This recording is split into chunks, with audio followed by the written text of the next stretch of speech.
大家好，欢迎来到刚刚连线. In episode 2, we discuss if Germany and Europe should let themselves be forced to choose between US and China. Spoiler alert. No, of course. Across all platforms, Bilibili, YouTube, and Guangzhou, about 1 million people watched this, many thousands discussed and commented. 太好了，谢谢. I suppose in China, you are more used to big numbers, but it really blows me away and motivates me to dig deeper. So today's topic, what relationship does the EU want with China? We'll look at the official strategy, what the EU ambassador to China has to say, how to understand the diplomat's language in plain English, or plain Chinese for you, and how you can be your own diplomat.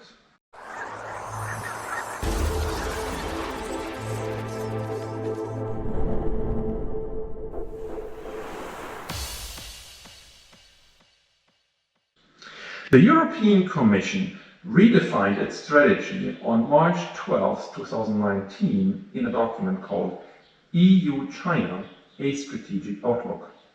I'll put the link in the description below. I cite, China is simultaneously, in different policy areas, a cooperation partner with whom the EU has closely aligned objectives, a negotiation partner with whom the EU needs to find a balance of interests, an economic competitor in the pursuit of technological leadership, and a systemic rival promoting alternative models of governance. Now let's unpack the diplomat speech here. First, cooperation partner is the easiest one. China's weight means for all kinds of global issues, decisions without it are meaningless. In an interview with CGTN, Nicolas Chapuis, EU ambassador to China, gives these examples: fighting global warming and COVID-19, or controlling the proliferation of nuclear arms. Second, negotiation partner and economic competitor means that today our economies are on eye level. For decades, Europe imported cheap manufactured goods and exported, for example, machinery. Today, competition in almost every sector is the norm, including the most high-tech such as 5G. Europe wants healthy competition, but on a level playing field. China and Europe should have the same rules when it comes to access to markets, intellectual property rights, transfer of technology, state subsidies, etc. Historically, this has not been the case, which did not bother us much when we did not yet compete head-on. That has changed. China entered the World Trade Organization and is adopting its rules, but is obviously always lagging behind. Europe is pushing, and I would too be dragging it out as much as possible if I were China.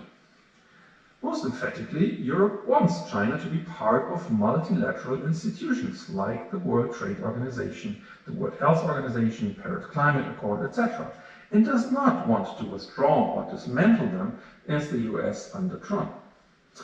Europe is willing to adapt the institution structures and rules to account for the rising weight of China. However, that is where it's in our interest to drag our feet, of course. Both China and Europe have to catch up with evolving realities. 3. Systemic rival. This is the heart of the matter, yet it is the least well described in the official documents, and where the ambassador gets really diplomatic, which means saying nice words which offend nobody and mean little. Now, I am no diplomat, and I have the right to use my own head. Why systemic rival? Obviously, we have different political systems, but for many decades, the West believed in an unrealistic, even arrogant concept. The economic rise of China would lead to unavoidable changes in its model society. Once people make enough money for a decent standard of living, they will want to participate more actively in the political process, and our systems will become more alike, us being the benchmark, obviously. Only recently, the West realized its mistake. Unlike the USSR, China functions well, and it is natural then to say, never change a running system. The vast majority of Chinese are quite happy with how things are, and the government has the mandate of heaven. Why is this such a big deal? In Europe, we're traditionally afraid of communism.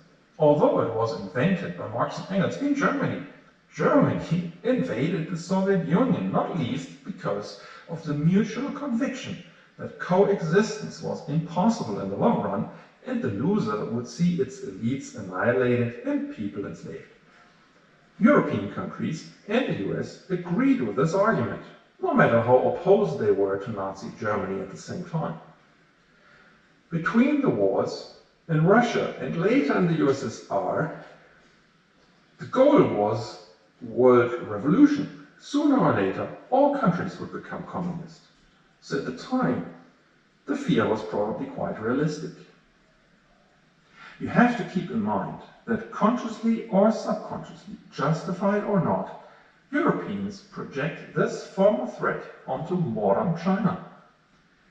Equally, we assume without much reflection, others will behave like us. I believe it is deeply ingrained in societies founded on Christianity that we are sort of political evangelists or missionaries. We want to bring the light to the world.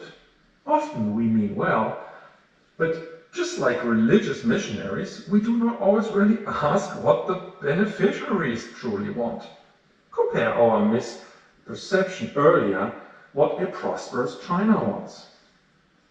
No system is ideal, and I don't expect all the world's countries ever to agree on one common system and world government. So is coexistence possible? I think it is, on the basis of live and let live. What happens to the systemic rivalry if neither side wants to convert the other by force, instead tolerates it? Hardly anybody will relocate to another country. Citizens just notice whose society develops better in prosperity and subjective happiness. So leaders keep an incentive to manipulate comparisons in their favor, as we see right now with COVID-19. Perception is reality.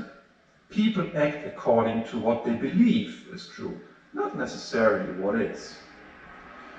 China seems to me hopelessly outgunned when it comes to influencing public opinion in the West, not having a tradition to discuss and explain everything publicly. Every attempt is discarded as propaganda. Every silence is immediately filled with contrarian reporting. Let me share 6 powerful arguments why I think China wants to live and let live. Maybe they seem self-evident to you, but they are not for scared Europeans. Real-life human interaction is the most convincing. So should you be in a situation, you might remember my lone voice crying in the western wilderness. 1. The approval ratings in Western countries of almost every government dropped below 50% shortly after the elections, when first measures are taken, and often remain there. See Trump as an example. Yet even Western polls in China show about 80% approval ratings, consistent with my subjective feeling. Democratic legitimacy is not so binary after all. 2. We hear a lot about freedom. Europeans evoke Hong Kong, Tibet, Xinjiang, Taiwan, and human rights in general. As a good Chinese friend pointed out to me, just take the Europeans by their word. Demand that freedom to choose if you want to live under a communist system with all its pros and cons. 3. And the opposition? Well, nowhere everybody is happy. In Germany, a party whose goal it is to change the democratic order is illegal. We don't call them dissidents, nor freedom fighters, but extremists. So much for complete freedom. Don't get me wrong. I think it's good that way. We learned that lesson from Hitler, who who got democratically elected only to dismantle democracy. Maybe most importantly, China's flavor of communism, unlike the USSR's, does not at all target a world revolution. Traditionally, China is isolationist. Compare the passive nature of the Great Wall to the Western empires and the Opium Wars to forcefully open China for trade, or the peaceful exploration by Zheng He to the violent conversions in the New World after Columbus. 5. While having endless civil wars, China did not try to conquer an even bigger empire. The current internal stability is an overlooked huge achievement. Look at Syria, Yugoslavia, etc. Those wishing for change should think about alternatives first. 6. Additional influence comes with the increased weight of China. Isn't it natural for China, after the century of humiliation of 1839 to 1949, to reassert itself in its former status? Isn't it proportionate, even moderate, if we compare a few rocks or sand heaps in the South China Sea, or some broad influence in Africa or along the New Silk Road, to more than 800 global American military bases on former allies or enemies' territory and encroaching on every remaining opponent's borders? Hardliners may call me a dreamer, but I see the possibilities every day. Germany and France were mortal enemies, going at each other's throats every 20 to 30 years. Today, they are the engine for European integration. I am married to a French madame, and my 2 sons have double passports. So now it's up to you to connect the pieces. 再见。